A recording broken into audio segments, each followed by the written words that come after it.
எழுந்து நீ பிரகாசி.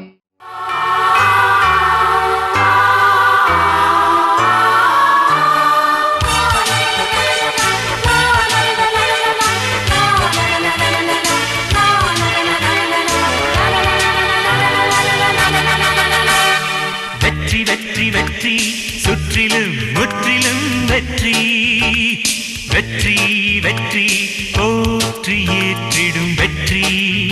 அல்லேலூயா அல்லேலூயா அல்லேலூயா அல்லேலூயா அல்லேலூயா அல்லேலூயா அல்லேலூயா.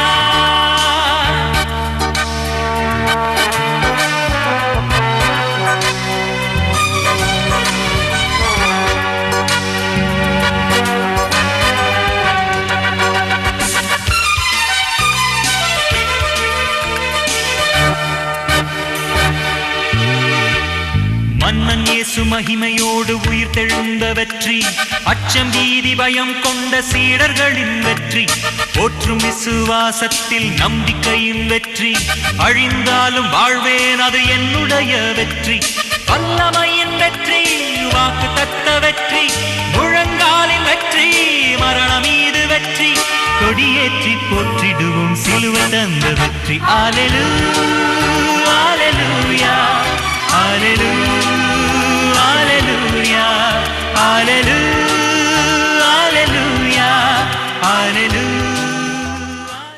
அன்பான இறை மக்களுக்கு இந்த நாளிலும் இந்த நிகழ்ச்சியினூடே கடந்து வந்து நலம் விசாரிப்பதில் பெருமகிழ்ச்சி அடைகிறேன்.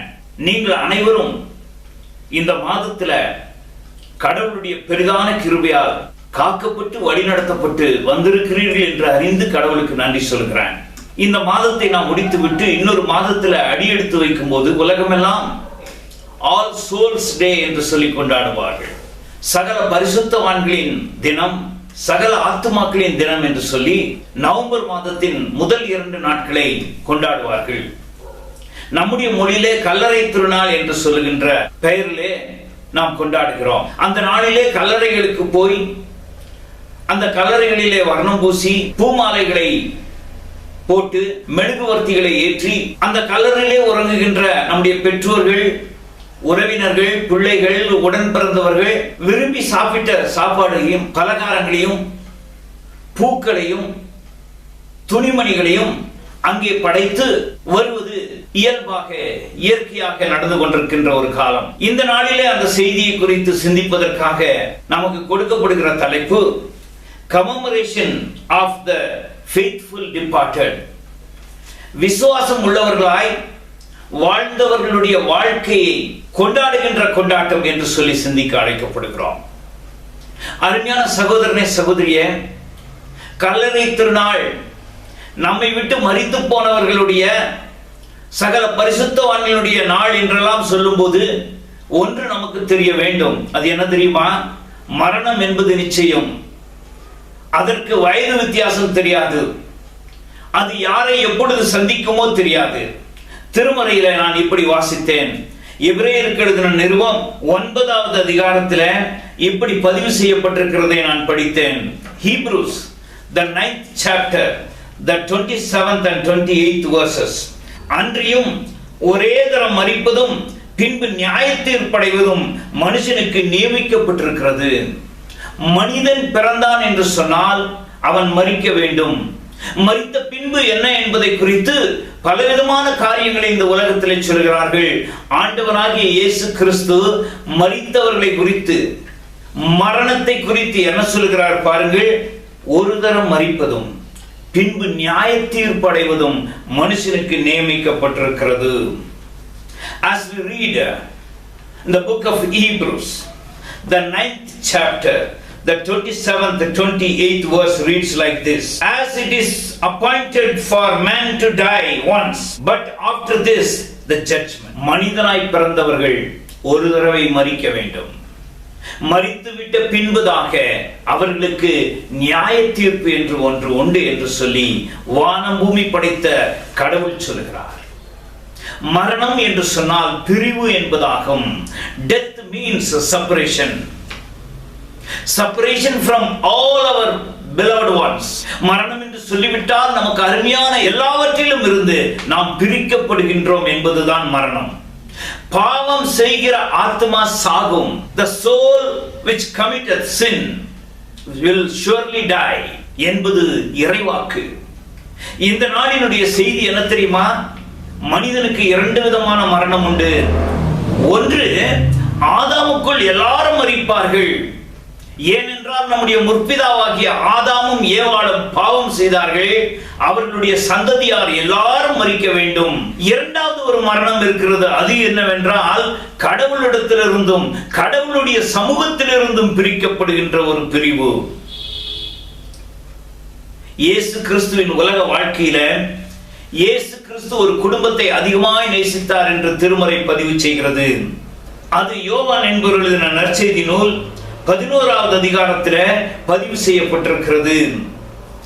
Jesus loved a family as he was living on the face of the earth, which is recorded in the gospel according to John, the 11th chapter, in 25th verse and 26th verse and 35th verses. அங்கே இந்த வசனங்களில் என்ன சொல்கிறார் என்று சொன்னால், இயேசு கிறிஸ்து நேசித்த ஒரு குடும்பம். அந்த குடும்பத்தில் அப்பா அம்மா இல்லை. அவர்கள் ஒருவேளை மரித்து விட்டார்களோ என்னமோ தெரியவில்லை.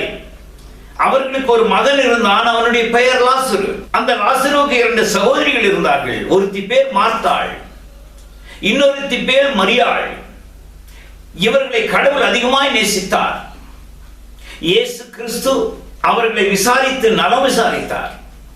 இயேசு கிறிஸ்து அவர்களை சந்தித்து அவர்களை நலம் விசாரிப்பதிலும், அந்த பகுதியில் அவர் வரும்போது அவர்களை பார்த்து ஜெபிப்பதிலும், அவர்களை உற்சாகம் ஊட்டுவதிலும் இருந்தார். ஒரு நாள் லாசரு வியாதிப்பட்டார். இயேசு வேறொரு ஊரிலே ஊழியத்திற்காய் சென்றிருந்தார். அந்த செய்தி கேட்டும் இயேசு அங்கே வரவில்லை. லாசரு மரித்து போனார். லாசருவினுடைய சடலத்தை எடுத்து கல்லறையிலே கொண்டு போய் வைத்து விட்டார்கள். 4 நாட்கள் கழித்து இயேசு அங்கே வருகிறார். இயேசு வருகிறார் என்பதை கேள்விப்பட்ட போது மார்த்தாள் ஓடி போய், இயேசுவே, நீர் இருந்திருப்பீர் என்று சொன்னால் என்னுடைய சகோதரன் மரித்திருக்க மாட்டான் என்று சொல்லும்போது இயேசு சொல்லுகின்ற வார்த்தையை பாருங்கள். யோவான் 11வது அதிகாரத்தில் அது பதிவு செய்யப்பட்டிருக்கிறது. பாருங்கள், 25வது வசனம். இயேசு அவளை நோக்கி, நானே உயிர்த்தெழுதல், நானே ஜீவன், என்னை விசுவாசிக்கிறவன் மரித்தாலும் பிழைப்பான் என்று சொல்கிறார். அருமையான சகோதரனை சகோதரியே, இயேசுவினிடத்துல மார்த்தாள் வந்து அழுகிறாள். உயிர்த்தெழுதல் நடக்கும் கடைசி நாளில் லாசருவும் உயிரோடு எழுந்திருப்பான் என்று அறிந்திருக்கிறேன் என்று சொன்னாள். அதற்கு இயேசு சொல்கிறார், நான் தான் உயிர்த்தெழுதல், நான் தான் ஜீவன், என்னிலே நம்பிக்கை வைக்கிறவன் மரித்தாலும் பிழைப்பான். அருமையான சகோதரனை சகோதரியே, இந்த நாளினுடைய செய்தி என்ன தெரியுமா? மரணம் நிச்சயம். ஒரே தரம் மனிதன் மரிப்பான். அப்படி என்று சொன்னால் இரண்டாவது ஒரு பிறப்பு மனிதனுக்கு இல்லை என்பது அர்த்தமாகும்.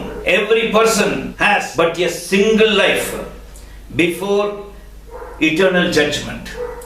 நித்தியமான நியாய தீர்ப்புக்கு முன்பதாக ஒவ்வொரு மனிதனுக்கும், இந்த நாளில் செய்தியை கேட்கிற ஒவ்வொரு மனுஷிக்கும் ஒரே ஒரு முறை வாய்ப்பு கொடுக்கப்பட்டிருக்கிறது. அந்த வாய்ப்பு என்ன தெரியுமா? மரணத்தை முறியடித்திருக்கிற இயேசு கிறிஸ்துவை விசுவாசி. ஏனென்றால் இயேசு கிறிஸ்து சொல்கிறார், நானே உயிர்த்தெழுதல், நானே ஜீவன், என்னிலே நம்பிக்கை வைக்கிறவன் மரித்தாலும் பிழைப்பான். இயேசு கிறிஸ்து சொல்கிறார், நான் மரித்தேன் உனக்காக, நான் சிலுவைக்கு சென்றது ஒரே முறை உனக்காக, நான் சிலுவையிலே காயங்களை ஏற்றுக்கொண்டது ஒரே முறை உனக்காக, நான் என்னுடைய பரிசுத்த ரத்தத்தை சிலுவையிலே சிந்தினது ஒரே முறை உனக்காக. இயேசு கிறிஸ்துவின் காயங்களுக்குள்ளாக நம்முடைய பாவங்களும் அக்கிரமங்களும் அநியாயங்களும் நோய்களும் நொடிகளும் தவறுகளும் மீறுதல்களும் சுமந்து தீர்க்கப்பட்டு இருக்கிறது. இயேசு கிறிஸ்துவின் ரத்தம் சகல பாவங்களையும் நீக்கி நம்மை சுத்திகரிக்கிறது. 1 யோவான் 1ஆம் அதிகாரத்தில் அப்படி படிக்கிறோம். இயேசு கிறிஸ்து சொல்கிறார், நான் இந்த உலகத்திலே வந்திருக்கிறது மரியாளே, மார்த்தாளே, மரித்து போயிருக்கிறான் என்று சொல்லி இருக்கின்ற உன்னுடைய சகோதரன் லாசருவுக்காக என்னிலே விசுவாசம் வைக்கிறவன் மரித்தாலும் பிழைப்பான், அவனுக்கு அழிவே இல்லை என்று சொல்கிறார். ஏனென்றால் இயேசு கிறிஸ்து மரணத்தை முறியடித்தவர். இயேசு கிறிஸ்து நம்முடைய வாழ்க்கையில இன்றைக்கு நற்செய்தியாய் அறிவிக்க வந்திருக்கிறார். அறிவிக்கப்பட வேண்டிய நற்செய்தி, இயேசு கிறிஸ்து வேத வாக்கியங்களின்படியே மரித்தார். மரித்தவர் அடக்கம் பண்ணப்பட்டார். அடக்கம் பண்ணப்பட்டவர் 3ஆம் நாள் வெற்றி வேந்தனாக, மரணத்தை முறியடித்தவராக வெற்றி சிறந்திருக்கிறார். இந்த நாளின் செய்தி என்ன தெரியுமா? நமக்கு மரணம் நிச்சயம் வரப்போகிறது. நம்முடைய முற்பிதாக்கள் கல்லறையிலே படுத்திருக்கிறார்களே, அவர்களை ஏற்கனவே மரணம் சந்தித்தது. ஆனால் ஒரு நல்ல செய்தி தெரியுமா? நம்முடைய முற்பிதாக்கள் இயேசு கிறிஸ்துவின் மீட்பின் திட்டத்தை விசுவாசத்தால் சுவாசிக்கிற பாக்கியம் பெற்றார்கள். நித்தியமான கடவுள் ரட்சிப்பின் திட்டத்தை அன்பின் வெளிப்பாடாய் தன்னுடைய ஒரே மகனாகிய இயேசு கிறிஸ்துவின் மூலமாய் நமக்கு கொடுத்திருக்கிறார். அப்படி கொடுத்ததை நம்பினவர்கள் அவருடைய விசுவாசிகள். இயேசு கிறிஸ்து ஒரு மதத்தை உருவாக்குவதற்கு வரவில்லை. காலாகாலமாய் மரண பயத்திலும் பாவத்தின் தண்டனையாகிய மரணத்திலும் சபிக்கப்பட்ட மனுக்குலத்திற்கு மீண்டும் முடிவில்லாத வாழ்வை சொந்தமாக்கிட, அந்த முடிவில்லாத வாழ்வு கடவுளுடைய பிரசன்னத்திலே இருக்க வேண்டும் என்பதற்காக நம்மை அழைப்பதற்கு தன்னை ஒப்படைக்க வந்திருக்கிறார். அவர் மரணத்தை முறியடித்திருக்கிறார். அவர் மரணத்தையும் பாதாளத்தையும் மேற்கொண்டவர் என்று சொல்லி திருமறை பதிவு செய்கிறது. உங்களுடைய வேதாகமத்தை திருப்பி வாசித்து பாருங்கள். 1 கொரிந்தியர் 15வது அதிகாரம், 1 Corinthians the 15th chapter. இங்கே பவுலடிகளார் கொரிந்து திருச்சபைக்கு எழுதுகிறதை பாருங்கள். 55வது வசனத்திலே, மரணமே உன் கூர் எங்கே? பாதாளமே உன் ஜெயம் எங்கே? ஏதோ பிறந்தோம், ஏதோ வாழ்ந்தோம், ஏதோ காரியங்களை செய்தோம், மடிந்து விட்டோம். கல்லறைதான் எனக்கு முடிவு என்று சொல்லி, அல்லது நான் இந்த பிறவியிலேயே இப்படி செய்தால், அப்படி செய்தால், அதை செய்தால், இதை செய்தால் நான் அடுத்த பிறவி என்று சொல்லி இல்லாத ஒன்றை இருக்கிறதாக நம்பி மனிதன் வாழ்ந்து கொண்டிருக்கும் போது இயேசு கிறிஸ்து மார்த்தாள் இடத்திலே பேசுகிறவர். அந்த அதிகாரத்திலே தொடர்ந்து படிப்போம் என்று சொன்னால், லாசருவின் கல்லறையின் இடத்திலே போய் லாசருவே வெளியே வா என்று சொல்லி கூப்பிட்ட போது கட்டப்பட்டவனாய் மரண உடைகளோடு கூட தூப வர்க்கங்களும் பலவிதமான வாசனை திரவியங்களோடும் அழுகி போகின்ற நிலைமையிலே இருக்க வேண்டியவன் வெளியிலே வந்தான். இயேசு கிறிஸ்துவின் வல்லமையுள்ள வார்த்தைக்கு பிணங்கள் எல்லாம் எழுந்திருக்கும் என்று சொல்கிறான். இயேசு கிறிஸ்துவினுடைய வல்லமையான வார்த்தையை கேட்டபோது மரித்து அடக்கம் பண்ணப்பட்டு இருக்கின்ற லாசரு உயிரோடு வந்தான் என்று சொல்லி திருமறை பதிவு செய்கிறது, வரலாறு பதிவு செய்கிறது.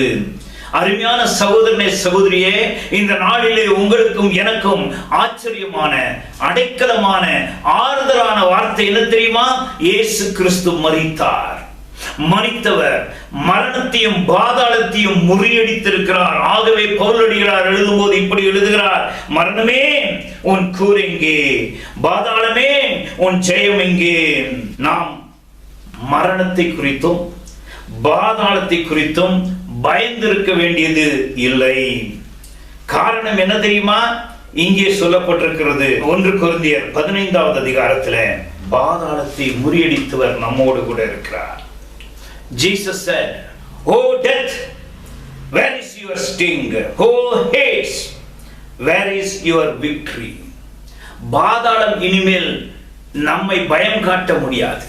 ஏனென்றால் நம்முடைய விசுவாசத்திற்கு சொந்தக்காரர், நம்முடைய வாழ்வினுடைய தொடக்கமும் முடிவுமானவர், நம்முடைய மூச்சை கையிலே வைத்திருக்கிறவர், தன்னுடைய பரிசுத்த இரத்தத்தோடும் தன்னுடைய பிக்கப்பட்ட சரீரத்தோடும் வந்து என்னிலே நம்பிக்கை வைக்கிறவனுக்கு அழிவே இல்லை.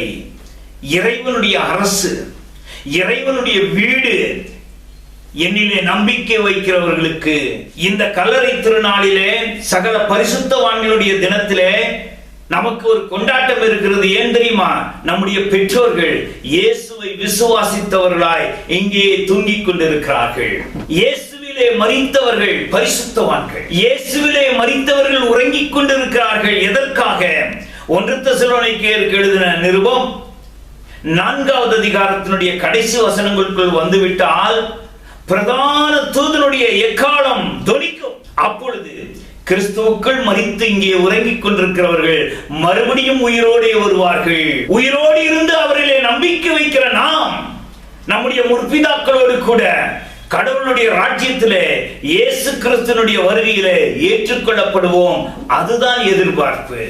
நாம் இந்த உலகத்திலே ஒரு மதத்திலிருந்து இன்னொரு மதத்திற்கு யாரையும் மாற்றுவதற்காக வரவில்லை. கிறிஸ்துவம் என்பது ஒரு மதத்திலிருந்து இன்னொரு மதத்திற்கு மதமாற்றம் செய்வதற்காக வந்தது என்று சொல்லி அரசியல்வாதிகளாகிய நீங்கள், சமய தலைவர்களாகிய நீங்கள் ஒருவருக்கு ஒருவர் அடித்துக் கொள்ள வேண்டாம். அதிலே நீங்கள் ஆதாயம் செய்து மனுக்குலத்திற்கு அழிவை கொண்டு வர வேண்டாம். ஏனென்றால் நான் சொல்லுகிற இயேசு கிறிஸ்து மதத்தை உருவாக்க வந்தவர் அல்ல.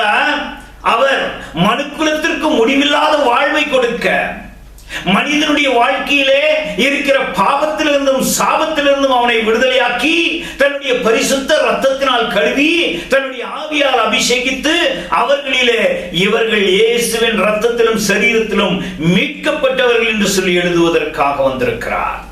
அதை அறிவிப்பதுதான் நற்செய்தி பணி. அதை சொல்லுவதற்காகத்தான் இந்த தொலைக்காட்சி நிகழ்ச்சியிலே நான் வருகிறேன்.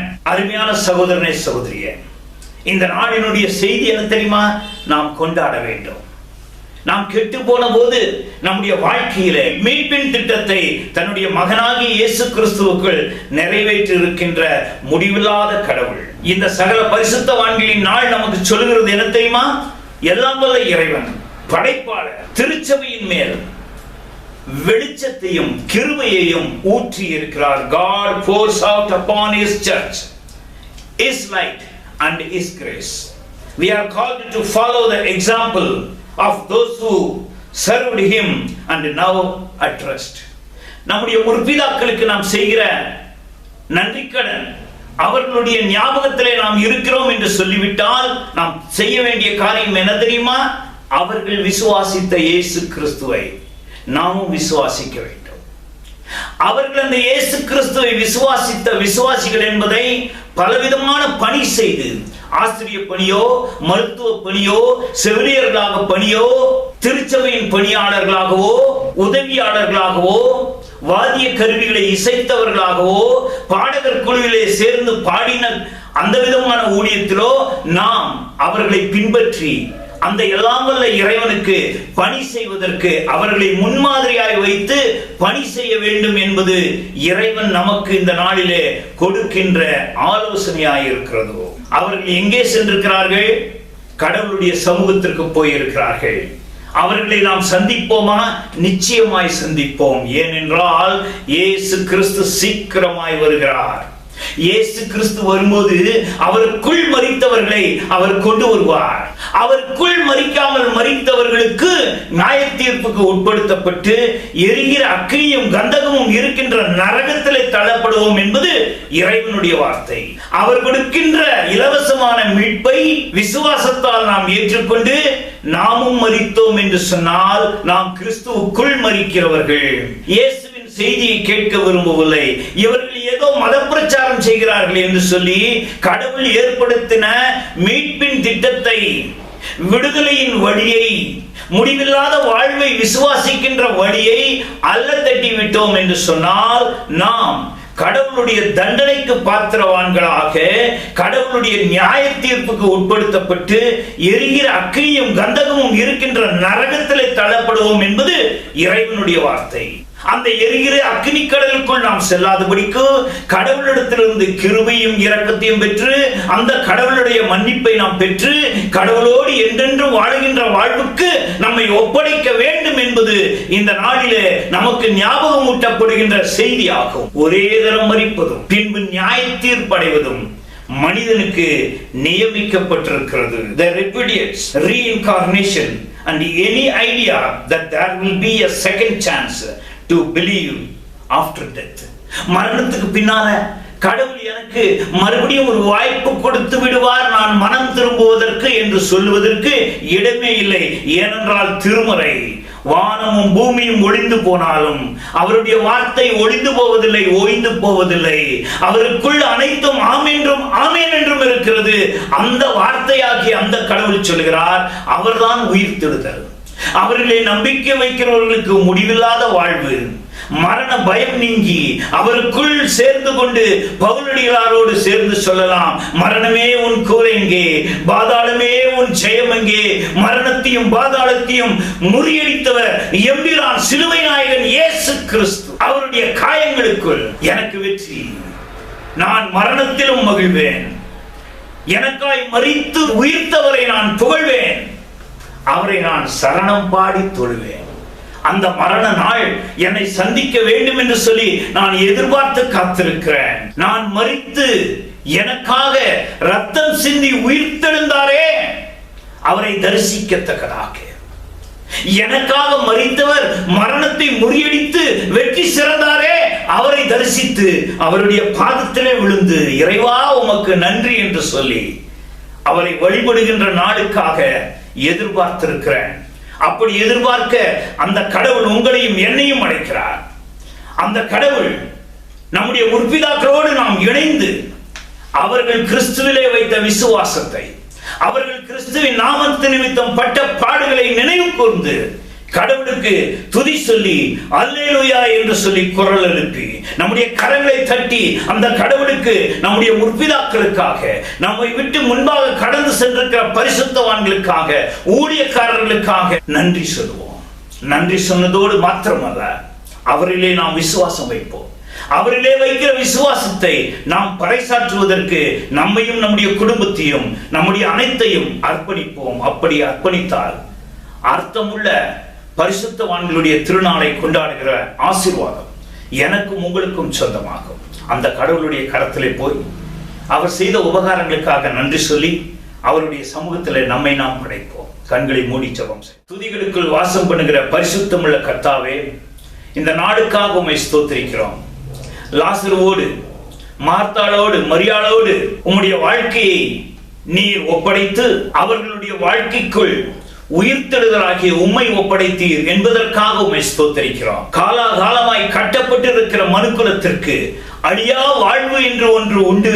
அது இயேசு கிறிஸ்துவின் மரணத்திலும் உயிர்த்தெழுதலிலும் இருக்கிறது என்பதை இந்த நாளிலும் அறிவிக்க நீர் கொடுத்த வாய்ப்புக்காக உம்மை ஸ்தோத்திரிக்கிறோம். இந்த பரிசுத்தவான்களின் திருநாளில தங்களை விட்டு இந்த உலக வாழ்க்கையை முடித்து வந்தவர்களுக்காக அவர்கள் உறங்கிக் கொண்டிருக்கும் போது உமக்கு நாங்கள் நன்றி சொல்கிறோம்.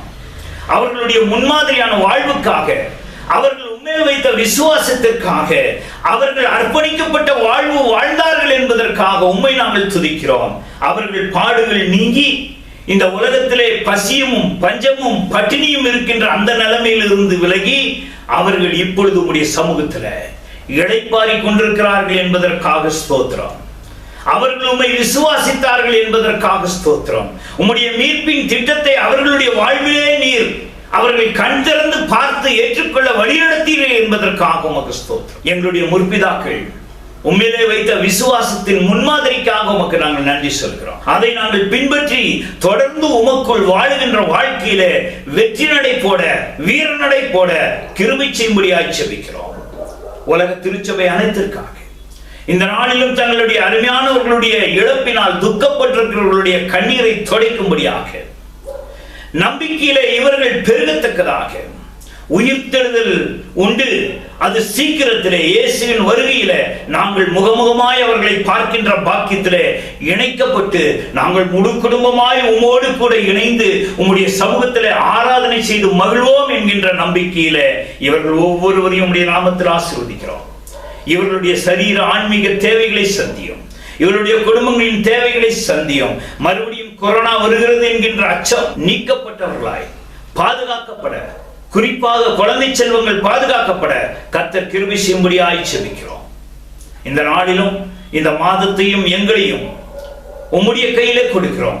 நாங்கள் இயேசு கிறிஸ்துவுக்கு உயிருள்ள சாட்சிகளாய் வாழ்வதற்கு எங்களுடைய முற்பிதாக்களைப் போல அர்ப்பணிக்கப்பட்ட வாழ்க்கை வாழ்ந்து அதனுடைய ஆசீர்வாதத்தை நாங்கள் பெற்று அநேகருக்கு கொடுக்கத்தக்கதாக முன்னதாக எங்களை பயன்படுத்தும்படியாய் அர்ப்பணிக்கிறோம். உம்முடைய நாமத்திலே இவர்களை ஆசீர்வதித்து இவர்கள் என்றென்று உமக்குள் மகிழ்ந்து களி கூற இவர்களுடைய வாழ்க்கையில இயேசு போதுமே, இயேசு போதுமே, எந்த நாளிலும் எந்த நிலைமையிலும் இயேசு எனக்கு போதும் என்கின்ற நிலைமை இவர்களிலே காணப்படத்தக்கதாக கர்த்தர் கிருபை செய்யும்படியாய் ஜெபிக்கிறோம். உயிர்த்தெழுதலானவரே, மரணத்தை முறியடித்தவரே, பாதாளத்தை வெற்றி சிறந்தவரே, உம்முடைய செட்டைகளின் மறைவில் இவர்கள் அனைவரையும் அடைக்கலமாய் கொடுக்கிறோம். உமக்கு துதியும் புகழும் செலுத்துகிறோம்.